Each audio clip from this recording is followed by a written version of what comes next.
La satisfaction de trouver quelque chose de totalement unique est l'une des choses qui poussent de nombreux scientifiques à poursuivre leur carrière. C'est pourquoi les scientifiques du CERN, l'Organisation européenne pour la recherche nucléaire, ont réactivé leur canon cosmique, le Grand Collisionneur de Hadron. Imaginez l'excitation de la communauté scientifique lorsque le Grand Collisionneur de Hadron a soudainement découvert un objet tout à fait nouveau.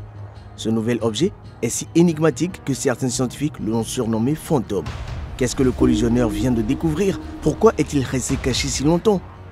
Rejoignez-nous pour enquêter sur l'incroyable découverte des chercheurs du CERN qui bouleverse tout. Le Grand Collisionneur de Hadron a révélé la nature précise de ces particules, ainsi que d'autres détails intrigants. Mais qu'est-ce que le Grand Collisionneur de Hadron? Le Grand Collisionneur de Hadron, LHC, est l'accélérateur de particules le plus grand et le plus puissant du monde. Il est hébergé au CERN, le laboratoire européen de physique des particules en Suisse. Après 3 ans de maintenance et de modification, le LHC a rouvert ses portes le 22 avril 2022. Le Run 3 a débuté le 5 juillet, un jour après le 10e anniversaire de la découverte du boson de Higgs. Le LHC est utilisé par les scientifiques pour mettre à l'épreuve les prédictions théoriques en physique des particules, notamment celles liées au modèle standard. Si le modèle standard peut expliquer pratiquement toutes les découvertes en physique des particules, plusieurs problèmes restent en suspens, comme ce que sont la matière noire et l'énergie noire. Pourquoi la matière est-elle plus abondante que l'antimatière? Le LHC a pour but d'aider à répondre à ces questions. Si vous voyez un reportage sur de nouvelles particules subatomiques inhabituelles, il y a de fortes chances qu'elles aient été découvertes au CERN. En janvier 2022, les scientifiques du CERN ont affirmé avoir la preuve de la présence de particules X dans le plasma quark-gluon produit dans le Grand Collisionneur de Hadron. La réalité surprenante est que le CERN a réussi à reproduire un scénario qui ne s'est pas produit naturellement depuis quelques microsecondes après le Big Bang. La découverte du boson de Higgs en 2012 a été le couronnement du LHC. Bien qu'il soit communément appelé la particule de Dieu, il n'est pas aussi merveilleux que le surnom le suggère. Elle était importante car il s'agissait de la dernière prédiction du modèle standard qui restait à prouver. Cependant, le boson de Higgs est loin d'être la seule découverte du LHC. Le LHC a également découvert une 60aine d'hadrons, des particules complexes composées de diverses combinaisons de quartz, selon la revue scientifique CERN Courrier. Néanmoins, toutes ces nouvelles particules restent dans les limites du modèle standard que le LHC a eu du mal à dépasser, aux grandes dames des nombreux scientifiques qui ont passé leur vie à chercher des idées alternatives. Les premiers signes tendants d'une percée imminente sont apparus en 2021, lorsque l'analyse des données du LHC a révélé des schémas d'activité indiquant des écarts modestes mais distincts par rapport au modèle standard. Étonnamment, le CERN a l'intention d'investir 23 milliards de dollars dans la construction de nouveaux supercolliniseurs de 100 km de long. Fait intéressant, la consommation énergétique annuelle du LHC équivaut à un tiers de l'électricité consommée par les familles de canton de Genève. Cependant, les nombreuses découvertes associées au LHC ont justifié cette dépense. La découverte des particules fantômes appelées neutrinos est l'une de ces réalisations. Les efforts conjoints des expériences de recherche avancées du CERN ont permis cette réalisation capitale. Les neutrinos comptent parmi les particules les plus mystérieuses de la nature, capables de traverser la Terre comme si elles n'existaient pas. Les neutrinos, en revanche, sont la particule la plus répandue dans l'univers. Chaque seconde, près de 100 000 milliards de neutrinos traversent votre corps de manière absolument inoffensive. Le fait que les neutrinos n'interagissent pas très fréquemment avec d'autres particules rend leur détection difficile. Mais cela ne signifie pas qu'ils n'interagissent jamais. La probabilité qu'un neutrino individuel interagisse avec une autre particule est simplement très faible. Mais que sont les neutrinos et pourquoi font-ils tant de bruit? Les neutrinos n'ont pas de charge. Leur nom indique qu'ils sont neutres. Bien que la masse des neutrinos n'ait pas encore été correctement calculée, nous savons qu'elle doit être exceptionnellement faible. Les scientifiques de l'expérience sur les neutrinos au tritium de Karlsruhe en Allemagne ont pu déterminer que la limite supérieure de la masse des neutrinos était de 0,8 électronvolts ou EV. Un électronvolt est la quantité d'énergie cinétique gagnée par un électron lorsqu'il est accéléré par une différence de potentiel d'1 volt.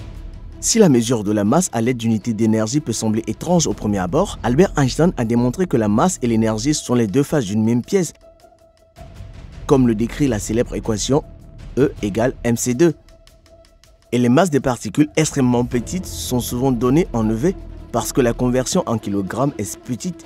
0,8 EV correspond à environ 1,4 fois 10 puissance moins 36 kg. Pour mettre les choses en perspective, les neutrinos sont environ 10 000 fois moins lourds que les électrons. Les neutrinos n'interagissent pas du tout avec la force nucléaire forte qui lie les noyaux atomiques entre eux, mais ils interagissent avec la force faible qui contrôle la désintégration radioactive. C'est finalement ainsi que les neutrinos sont produits. Par exemple, l'expérience Catherine a déterminé la masse des neutrinos résultant de la désintégration d'isotopes de tritium. De nombreux neutrinos se sont formés en une fraction de seconde après le Big Bang, mais de nombreux neutrinos sont encore produits aujourd'hui. Ils se forment dans les noyaux des étoiles, les accélérateurs de particules et les réacteurs atomiques. Et ils sont également présents lors des supernovas et de la désintégration radioactive des substances. Bien que les neutrinos se soient avérés difficiles à déchiffrer pour les scientifiques, les physiciens pensent que les neutrinos sont 1 milliard de fois plus nombreux que les protons dans l'univers. Cela est dû à leur capacité à rester neutres vis-à-vis de la grande majorité des composés présents dans l'univers, ce qui permet à des milliards d'entre eux de traverser 1 cm² de votre corps sans être détectés. La plupart des faisceaux lumineux de type méta passent à travers eux comme s'ils traversaient un verre transparent. Contrairement aux particules, qui peuvent être déformées par des interactions avec d'autres matières, les neutrinos transportent une multitude d'informations lorsqu'ils voyagent dans l'espace. L'étude des neutrinos nous aide à mieux comprendre les origines de l'univers. Les neutrinos ont été découverts alors que les scientifiques s'efforçaient de résoudre l'énigme de la désintégration bêta. La désintégration bêta a ceci d'étrange qu'elle semble enfreindre 2 lois physiques fondamentales. La loi de la conservation de l'énergie et la loi de la conservation de la quantité de mouvement. Ils ont découvert que pendant la désintégration bêta, la configuration finale de la particule semblait avoir un peu trop d'énergie et qu'un proton restait immobile au lieu de se déplacer dans la direction opposée à celle de l'électron. En 1930, le scientifique Wolfgang Pauli a proposé qu'une particule supplémentaire puisse s'échapper du noyau, emportant avec elle l'énergie et la quantité de mouvement perdu. Cependant, Pauli était bien conscient que la particule qu'il avait proposée ne pouvait pas être découverte. « J'ai fait une chose terrible, dit-il à un collègue. J'ai postulé une particule qui ne peut être détectée. Notre Soleil émet un grand nombre de neutrinos, dont beaucoup finissent par bombarder la Terre. Les scientifiques ont installé de multiples détecteurs pour détecter ces neutrinos, mais leurs expériences n'ont détecté qu'un tiers des neutrinos attendus. Les scientifiques s'efforcent de résoudre ce problème depuis de nombreuses années, mais ils ont négligé un fait fondamental. Les neutrinos sont de 3 sortes. Le neutrino ordinaire, le neutrino muonique et le neutrino tau. Lorsqu'ils voyagent entre le Soleil et la Terre, les neutrinos rebondissent entre ces 3 formes. Cela explique pourquoi les premières expériences sur les neutrinos, qui n'étaient conçues que pour détecter une seule sorte de neutrinos, manquaient régulièrement les 2 tiers de la quantité totale. La découverte faite par le CERN est la première fois que des neutrinos sont identifiés dans le LHC ou dans tout autre accélérateur de particules. Cette percée, qui a ouvert aux scientifiques une nouvelle fenêtre pour étudier le monde subatomique, a suscité l'enthousiasme qui a suivi. La capacité de détecter les neutrinos dans le LHC aidera les scientifiques à en savoir plus sur leur rôle dans l'univers. Avant la découverte des neutrinos par le LHC, les scientifiques avaient déjà piégé des neutrinos. Il y avait le détecteur Super Kamiokande du Japon, le détecteur Mini-Bond de Fermilab et le détecteur antarctique IceCube. En utilisant une méthode connue sous le nom de rayonnement Cherenkov, ils ont tous été capables de détecter des neutrinos. Cette technique de rayonnement Cherenkov fonctionne sur le même principe qu'un avion dépasse la vitesse du son, ce qui entraîne un bang sonique. La particule est conçue pour traverser un milieu qui ralentit la lumière, laissant derrière elle une faible lueur bleue que les scientifiques recherchent. Même si ces expériences permettent de détecter les signaux des neutrinos provenant du Soleil, plusieurs problèmes subsistent. Les scientifiques, par exemple, sont incapables de distinguer les types de neutrinos de haute énergie créés lorsque ces particules entrent en collision dans un accélérateur de particules conventionnel. Afin de détecter ces neutrinos fabriqués artificiellement, les scientifiques de la collaboration Phaser ont créé un nouveau détecteur baptisé Phaser NU. Comment fonctionne Phaser NU?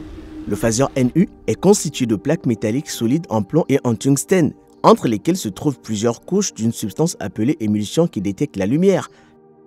Les neutrinos vont d'abord se fracasser sur les noyaux atomiques dans les plaques métalliques denses pour créer leur sous-produit de particules. La phase suivante est l'émulsion, qui agit de la même manière qu'un film photographique classique. L'émulsion réagit avec les restes de neutrinos, imprimant les contours du tracé des particules lorsqu'elles la traversent. Les scientifiques créent ensuite l'émulsion et étudient les traces de particules laissées par les neutrinos. Les physiciens peuvent utiliser ces informations pour établir que certaines des marques ont été causées par ces particules. Cette approche permet même aux scientifiques de faire la distinction entre les 3 types de neutrinos découverts. Cela a démontré non seulement qu'ils avaient choisi la bonne position à l'intérieur de l'anneau massif pour rechercher les neutrinos, mais aussi que leur noyau détecteur était capable de le faire. Cependant, maintenant qu'ils disposent d'un détecteur fonctionnel, les chercheurs ne sont pas satisfaits et travaillent sur une version plus grande de celle-ci. Cette version sera plus sensible à la détection des neutrinos. Elle sera également capable de différencier les neutrinos des antineutrinos, qui sont les homologues antimatière des neutrinos. Les neutrinos sont-ils de la matière noire? La matière noire est la substance insaisissable qui, selon de nombreux scientifiques, peut expliquer la gravité supplémentaire qui maintient les galaxies et les amas de galaxies ensemble. La matière noire ne peut être vue et interagit avec la matière conventionnelle uniquement par le biais de la gravité. Si elle interagit avec la matière conventionnelle, elle ne le fait que de manière extrêmement faible. Les neutrinos semblent convenir, mais il y a un hic. Ils ne sont pas assez gros. Même si d'innombrables neutrinos remplissent chaque recoin de l'univers, les 3 types de neutrinos connus, l'électron, le muon et le tau, ont une énergie maximale de 0,8 eE, ce qui est peu probable pour expliquer toute la matière noire. Faites-nous savoir ce que vous pensez de ces particules fantômes dans la section des commentaires ci-dessous.